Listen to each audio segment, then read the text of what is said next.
What's up, everyone? Welcome back to another review, and this time we're taking a look at Ghostbusters Afterlife, directed by Jason Reitman, son of Ivan Reitman, the director of the original two Ghostbusters movies. The story of Ghostbusters Afterlife is simple. A single mother and her two children move into a farmhouse in Oklahoma, and it's revealed that the owner of this farm was Egon Spangler. So yeah, that's the general plot line of this movie. Let's talk about it. Overall, after watching this movie 3 times, I can say this. I really like Ghostbusters Afterlife. This is not a perfect movie by any stretch of the imagination, but it's a movie with heart. And it's a movie that tries to capture the spirit of Ghostbusters.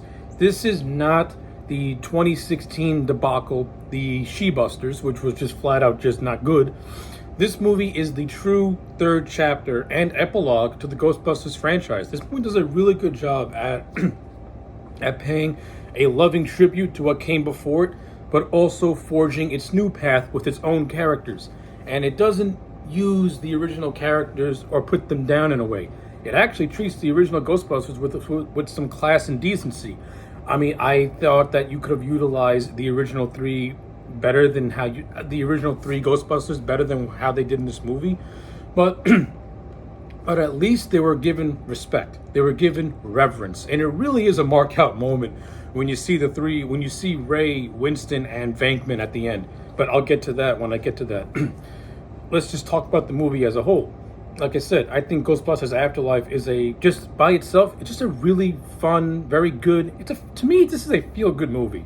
And in this day and age, you don't get a lot of feel-good movies. You get movies that are overly political. You get movies that always divide. Ghostbusters Afterlife falls into that rare category where it doesn't have a political agenda to it. It doesn't have this divide to it. It just tries to be an entertaining movie, and it tries to capture the fun and spirit of the first 2 Ghostbusters films. And again, having Jason Reitman at the helm was a good idea. He is a son of Ivan Reitman.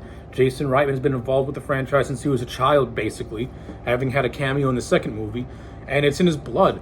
So having him come back to direct Ghostbusters 3 was actually really good. Now, Jason Reitman's sensibilities are not to that of his father, Ivan Reitman. Jason Reitman is normally known for doing like these character-driven, dramas or dark comedies. Not really an action director, and you can see that in this movie.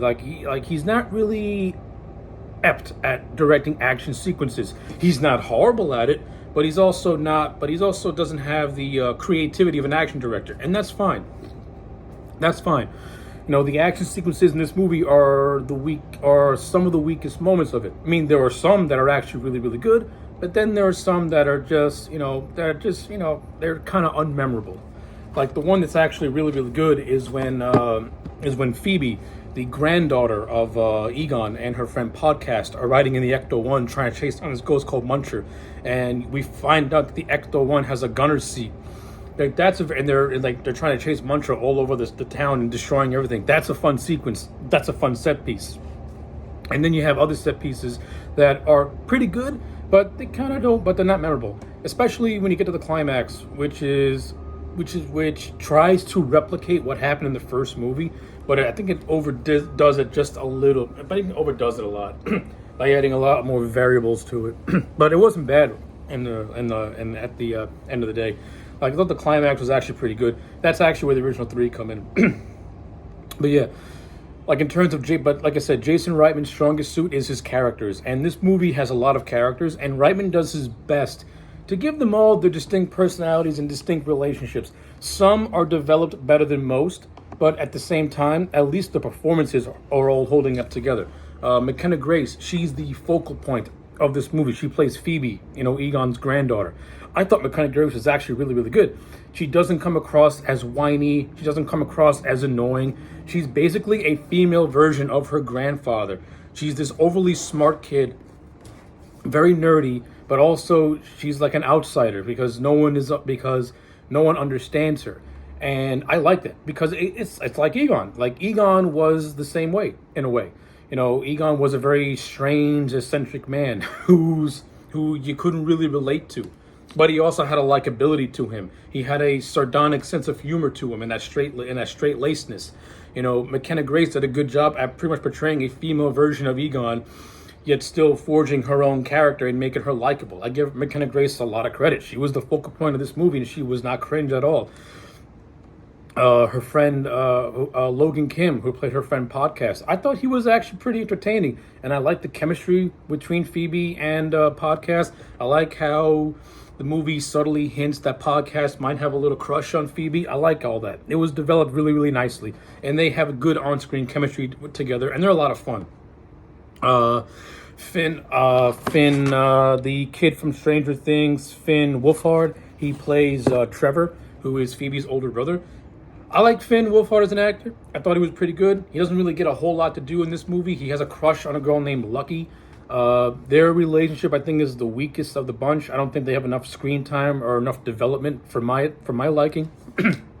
They don't really do anything until like the third act of the movie, where the four come together to become the new Ghostbusters.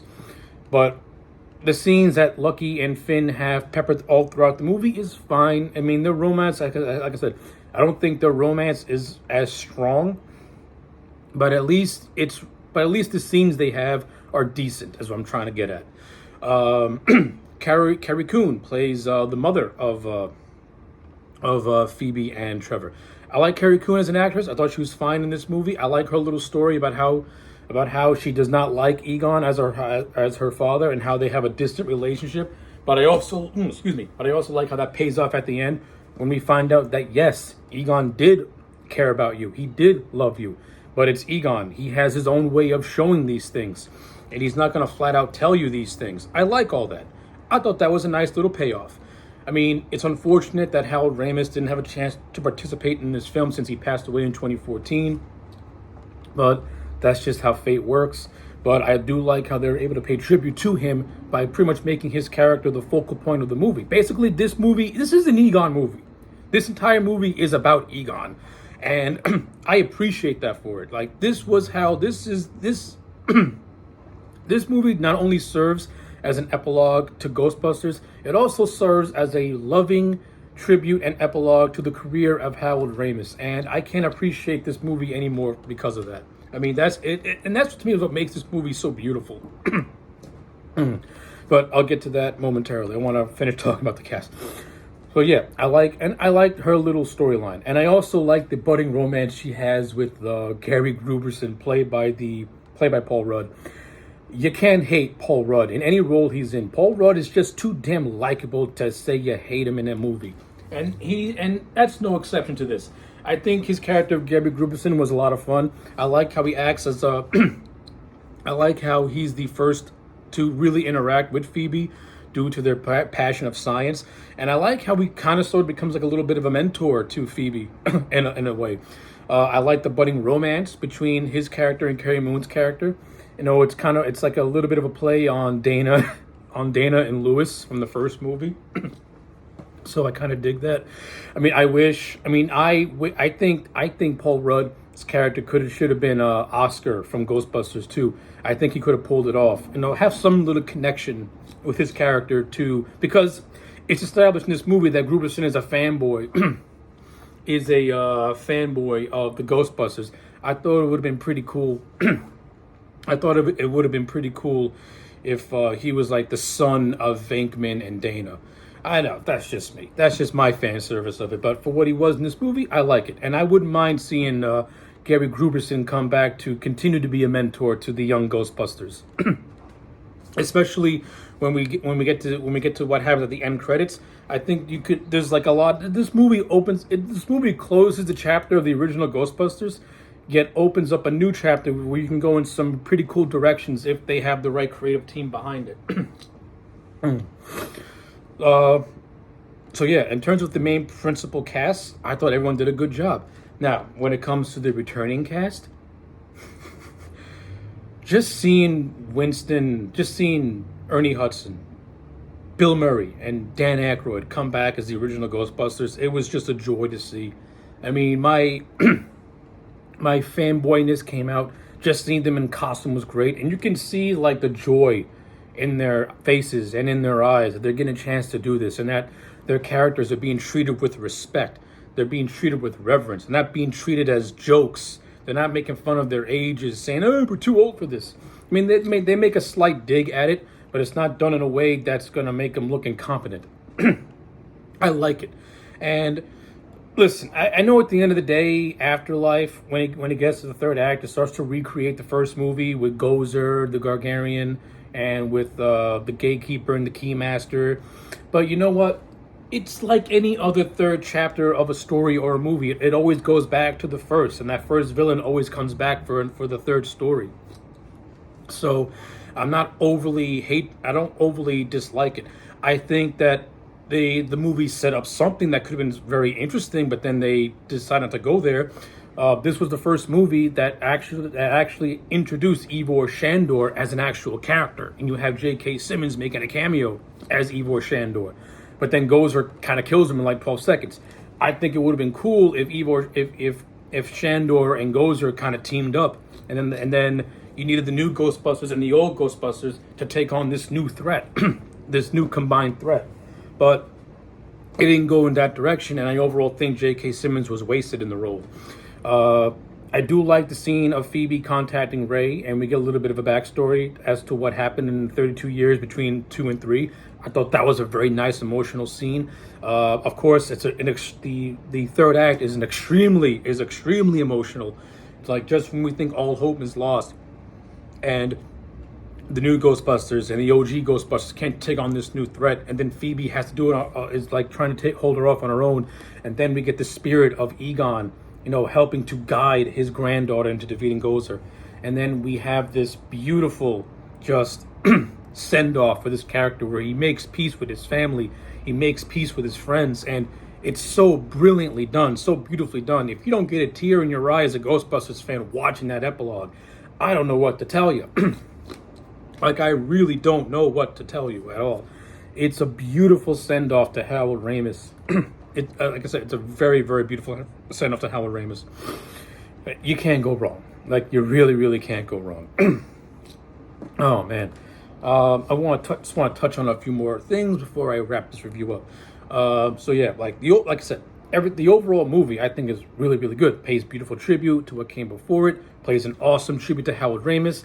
I actually like the opening prologue where we see, a despondent Egon running around his farmhouse, trying to set a trap for the spirits that are coming after him. And this is what eventually leads to his death when they break into the farmhouse and they pretty much, kill him. It's like, I like that opening prologue. Kind of dark for a Ghostbusters movie, but it works. It works with the tone that Jason Reitman is trying to set. And I got nothing against that.